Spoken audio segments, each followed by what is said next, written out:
하나님 말씀 보시겠습니다. 시편 62편입니다.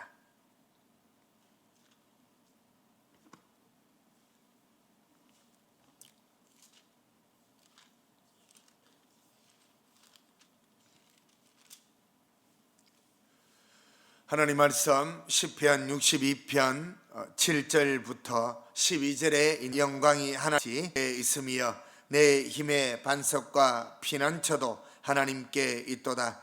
백성들아 시시로 그를 의지하고 그의 앞에 마음을 토하라.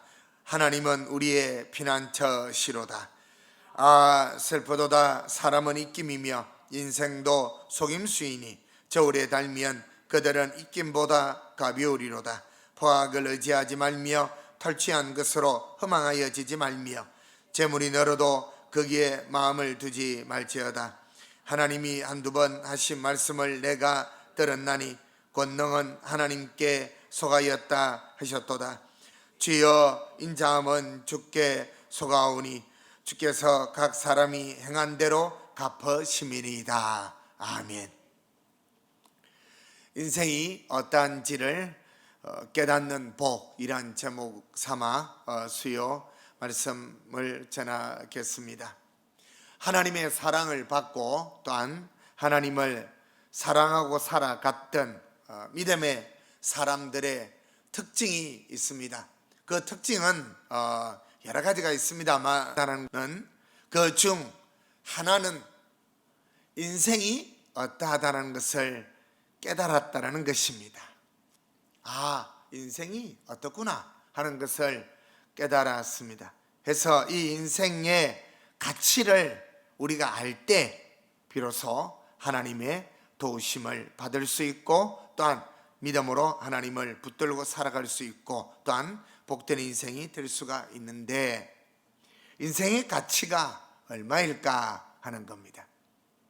제가 전에 여러분에게 농담 삼아 말씀을 드렸는데, 여러분 목에다가 1,000만 원 이렇게 써가지고 길에 나가 서가 있으면 사가겠다 안 사가겠다 1,000만 원 했을 때 제가 볼 때는 상당히 갈등하다가 사가는 이도 있겠습니다만은 사가지 못할 수도 있습니다. 그 가치를 얘기하는 것이 아니라 쉽게 말씀을 드리면 무엇인가 하면 사실상 인생은 의미가 없습니다. 다시 말씀드리면 가치에 들지 않습니다. 이것을 빨리 깨달으면 빨리 깨달을수록 하나님의 큰 은혜를 받게 될 것이고 복을 받게 될 것이고 또 이 오늘 말씀을 통하여 깨닫게 되시기를 예수님의 이름으로 축복합니다. 믿음의 조상 아브라함은 창세기 18장 27절을 통하여 인생이 무엇이라 또 자신을 무엇이라 하나님께 표현했는가 하면 나는 티끌이요 재와 같다 이렇게 하나님 앞에 자신을 고백했습니다. 티끌과 재와 같다. 그러니까 티끌과 재는 바람에 이리저리 휘날리다가 결국에는 흔적조차 없어지고 어디로 가 있는지도 전혀 알지 못하는 것이 무엇이냐? 티끌이며 재와 같다는 것입니다. 이것을 인지를 빨리 하면 할수록 하나님 앞에 엎드려서 도움을 구할 수 있게 되는 것입니다. 오늘 본문에 있는 이 다윗의 고백 역시도 마찬가지입니다. 다윗은 이 인생을 무엇에 비교했느냐 하면 입김에 비교했다 했습니다. 저울에 달면 바늘이 움직이지 않는다 이렇게 표현이 되고 있는데 입김보다 인생이 입김보다 더 가볍다 했습니다. 저울에 달면 한 80kg 넘게 나가겠습니다만은 아무런 의미가 없다. 나이가 한 거의 50년 중간 넘어가니까 고기가 질겨서 먹지도 못할 뿐더러 큰 의미가 없다. 9절에 같이 읽어갑니다. 시작. 슬프도다. 사람은 입김이며 인생도 속임수이니 저울에 달면 그들은 입김보다 가벼우리로다. 아멘. 그러니까 이 인생은 무엇보다 가벼우냐? 입김보다 가볍다. 그러니까 아무런 의미가 없다라는 겁니다. 그러니까 너희는 저울에 달면 입김보다 가벼운 그러한 존재라는 것입니다. 그래서 스스로 뭔가를 하려고 하지 마시고, 교만하지 마시고, 좀 가졌다라고 그만하지 말고 오직 하나님을 의지하고 살아가라 하는 것입니다. 7절에 나의 구원과 영광이 하나님께 있으며 내 힘의 반석과 피난처도 하나님께 있도다. 아멘. 그러면서 8절에 그 얘기를 하는 겁니다. 같이 읽어갑니다. 백성들아 시시로 그를 의지하고 그의 앞에 마음을 토하라. 하나님은 우리의 피난처 시로다. 할렐루야. 그러니까 하나님 앞에 엎드려서 뭐 하라는 겁니까? 도움을 구하라는 것입니다. 시시때때로 늘 언제나 항상 하나님 앞에 마음을 내어놓고 하나님이여 나를 도와주시옵소서, 나에게 은혜를 베풀어 주시옵소서, 나를 붙들어 주시옵소서, 이렇게 하나님을 붙들고 살아가라는 것입니다. 왠가하면 우리는 입김보다 가벼운 인생이기 때문입니다. 쉽게 얘기하면 아무것도 아니다라는 겁니다. 그러기 때문에 너희가 하나님을 붙들고 하나님께로 피하여 살아가지 않으면 정말 불행할 수밖에 없음을 얘기하고 있는 것입니다. 뭘 좀 가졌다라고, 물질이 좀 있고 권세가 있다고 그러한 것으로 우쭐하지 말고 항상 하나님 앞에 시시로 그를 의지하고 하나님 앞에 마음을 토하여 하나님의 도움을 얻고 살아라는 것입니다. 10절에 같이 읽어갑니다. 포악을 의지하지 말며 탈취한 것으로 허망하여지지 말며 재물이 늘어도 거기에 마음을 두지 말지어다. 그러니까 권세가 있다고 해서 뭔가를 탈취하였다고 해서 재물이 늘어도 거기에 마음을 두지 말아요. 거기에 마음을 두는 것이 아니라 도리어 누구에게 마음을 두라? 하나님께 마음을 두라. 이유가 있습니다. 그 이유는 무엇입니까? 너희는 입김보다 가벼운 존재라는 것입니다. 아브라함식으로 얘기하면 너희는 무엇이다? 티끌과 재와 같은 것이다. 그러니까 너희는 아무런 어떤 다라는 것입니다. 그러면서 11절에 하나님이 한두 번 말씀하신 말씀을 내가 들었나니 권능은 하나님께 속하였다. 그러니까 우리의 도움은 하나님께 있는 것입니다. 할렐루야. 그래서 저와 여러분이 하나님을 붙들고 살아가야 된다는 것으로 여기에 우리의 모습을 보여주고 있는 것입니다. 신약에 보면 야고보 사도는 이렇게 얘기합니다.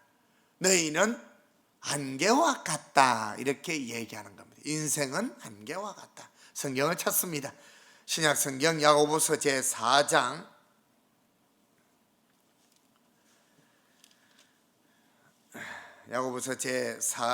13절부터 16절에 있는 말씀까지만 보시겠습니다.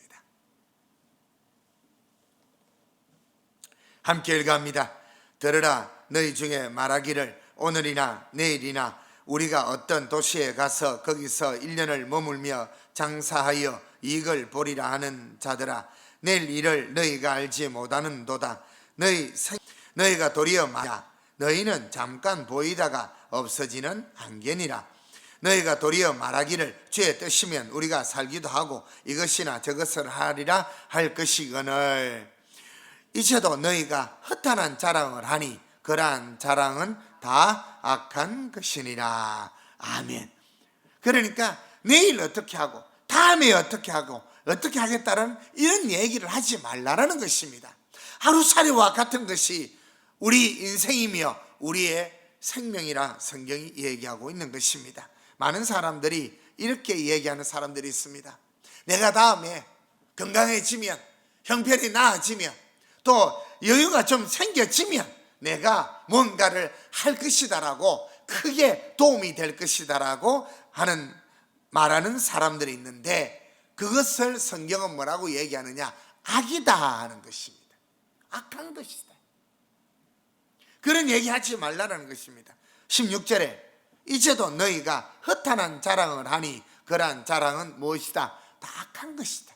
안개가 자랑할 것이 뭐 있으며 내일 주의 뜻이면 우리가 살기도 하고 이것이나 저것을 하리라 할 것이오늘. 그러니까 오늘 우리가 최선을 다하여 살아갈 뿐입니다. 주의 뜻이면 이것도 하고 저것도 하고 살아갈 것이지, 다음에 내가 어떻게 할 것이다, 형편이 괜찮아지면, 내가 여유가 있어지면, 내가 건강해지면 어떻게 할 것이다 라고 말하는 그 자랑은 악한 것이라는 겁니다.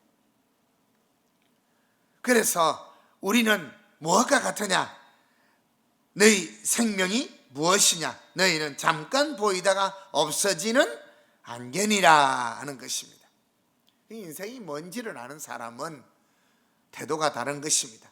제가 서두에 말씀드렸던 것처럼 인생이 어떠하다는 것을 아는 사람은 하나님께 도움을 구하게 되어 있습니다.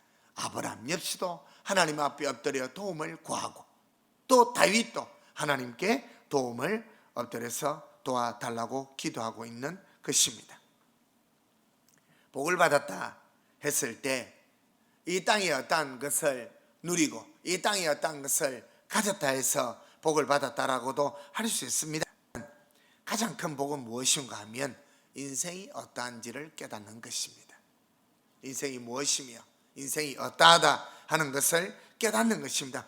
그 인생을 깨닫게 되면 어떤 모습이 나타나는가 하면 하나님 앞에 겸손하게 엎드린다라는 것입니다. 할렐루야. 그래서 하나님 앞에 엎드려서 하나님 나를 도와주시옵소서.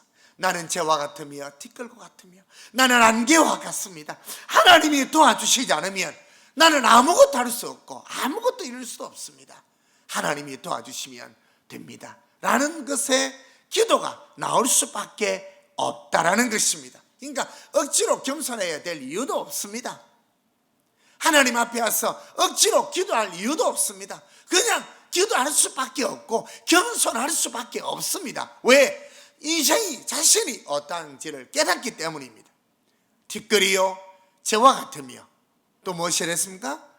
입김이요 안개와 같은 인생이 뭐 하겠느냐 하는 것입니다. 아무런 의미가 없는 겁니다. 차라리 하나님 앞에 엎드려서 뭐 하는 것입니까? 도와달라고 기도하는 것입니다.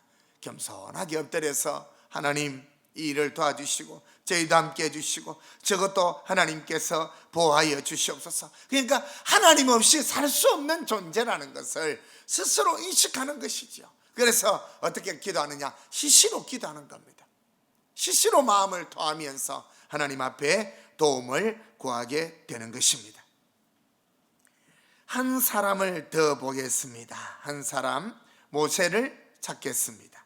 시편 90편입니다. 시편 90편에 보면 모세는 또한 적나라하게 이 설명을 하고 있습니다. 하나님이 보실 때 인생은 어떠하냐 하는 것입니다. 하나님 보실 때 그 인생은 3절부터 시편 90편 3절부터 같이 읽어갑니다. 주께서 사람을 티끌로 돌아가게 하시고 말씀하시기를 너희 인생들은 돌아가라 하셨사오니 주의 목전에는 천년이 지나간 어제 같으며 밤이나이다 순간 같을 뿐이니이다. 주께서 그들을 홍수처럼 썰어 가시나이다. 그들은 잠깐 자는 것 같으며 아침에 돋는 풀 같으니이다. 풀은 아침에 꽃이 피어 자라다가 저녁에는 시들어 마르나이다. 우리는 주의 노에 소멸되며 주의 분내심에 놀라나이다. 아멘. 그러니까 하나님이 인생을 보실 때에 너의 인생은 아무것도 아니다라는 겁니다. 꽃을 바짝 피우는 것 같고 괜찮은 것 같은데 저녁 때 뭐하다? 시들어져 버리고 쓸모없고 아침에 돋는 뭐 풀같이 이렇게 괜찮은 것 같으나 의미가 없고 홍수처럼 썰어가 버리고 너희들은 오래 사는 것 같으냐? 하나님이 보실 때는 너희 아무것도 아니다라는 겁니다. 이 얘기를 누가 지금 하고 있느냐? 모세가 얘기하고 있는 것입니다. 그렇기 때문에 너희 인생은 까불지 말라는 겁니다. 교만하지 말고 뭘 좀 가졌다라고 해서 교만하지 말고 우쭐대지도 말고 너희는 아무것도 아니다. 또 각 가정에서도 이 질병으로 인해서 고생하는 이들이 있습니다. 머리에 실핏줄 하나, 이 핏줄 하나 문제가 생기면 수족을 쓰지 못하는, 아무것도 할 수가 없습니다. 네. 제가 한번 상상을 해봤습니다. 제가 요양병원에 와서 늘 예배를 드리면서 그분들을 볼 때 저는 딱 미칠 것 같습니다. 뭘 할 수 있는 게 없습니다. 인생이 그런 겁니다. 그래서 가서 예배를 드리고 그런 분을 볼 때마다 하나님 앞에 자동적으로 겸손해집니다. 하나님 나를 지켜주시옵소서. 그럴 수밖에 없습니다. 왜? 인생이 그러한 것을 알기 때문에. 아무것도 아닌데 교만해야 될 이유, 또한 자랑해야 될 이유, 그만해야 될 이유, 우쭐해야 될 이유가 전혀 없는 것입니다. 그저 하나님 앞에 겸손하게 살면서 하나님 나를 도와주시옵소서, 나를 지켜주시옵소서, 그것밖에 할 것이 없습니다. 10절에 시편 90편의 8절부터 12절 같이 읽어갑니다. 우리의 연수가 70이요 강건하면 80이라도 그 연수의 자랑은 수고와 슬픔뿐이요 신속히 가니 우리가 날아가나이다. 누가 주의 노여움의 능력을 알며 누가 주의 진노의 두려움을 알리까? 우리에게 우리 날 계수함을 가르치사 지혜로운 마음을 얻게 하소서. 아멘. 모세가 기도하는 겁니다. 무슨 기도입니까? 하나님, 나의 남아있는 날이 얼마나 됩니까? 그 얘기입니다. 나의 남아있는 날이 얼마나 됩니까? 하는 것입니다. 10절 하반절에도 그렇게 돈 것처럼 우리의 연수가 어떻게 한다? 날아간다 했습니다. 나이 드신 분들에게 물어보십시오. 그들이 한결같이 하는 말이 뭔가 하면 세월 참 빠르다 합니다. 금방 지나갔습니다. 그런데 2020년은 금방 가는 것 같지가 않습니다. 코로나 때문에 갈 데도 없고 할 것도 없고 시간이 얼마나 많이 있는지 모릅니다. 그런데 시간이 있음에도 불구하고 뭘 해야 될지를 잘 모릅니다. 남은 생애를 이 모세는 어떤 결정을 하게 되었는가 하면 자기가 남아있는 날을 얻고 난 다음에 그의 고백이 무엇인가 하면 91편에 나오는 1절과 2절입니다. 나는 이제부터는 어떻게 살 것이다. 주의 날개 그늘 아래 살겠다라는 겁니다.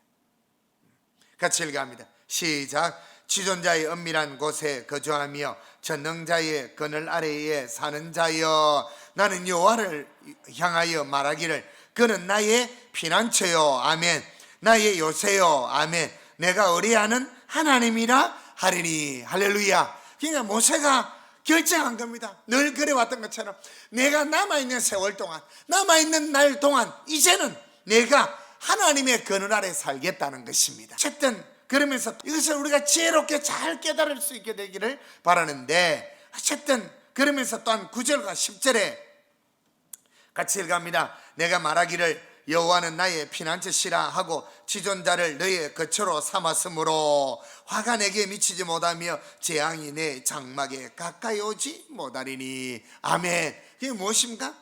하나님을 피난처로, 하나님을 요새로, 하나님을 내가 의뢰하는 하나님으로 살면 하나님이 3절 이하에 나오는 이 재앙과 이 모든 어려움에서 너희를 건져줄 것이라, 이렇게 말씀을 하고 있는 것입니다. 3절부터 7절에 같이 읽어갑니다. 이는 그가 너를 새 사냥꾼의 올무에서와 심한 전염병에서 건지실 것이미로다. 그가 너를 그의 깃으로 덮으시리니 내가 그의 날개 아래에 피하리로다.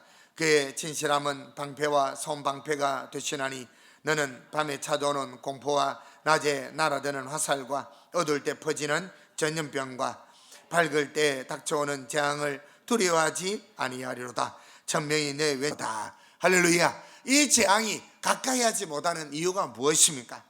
다른 것은 아닙니다.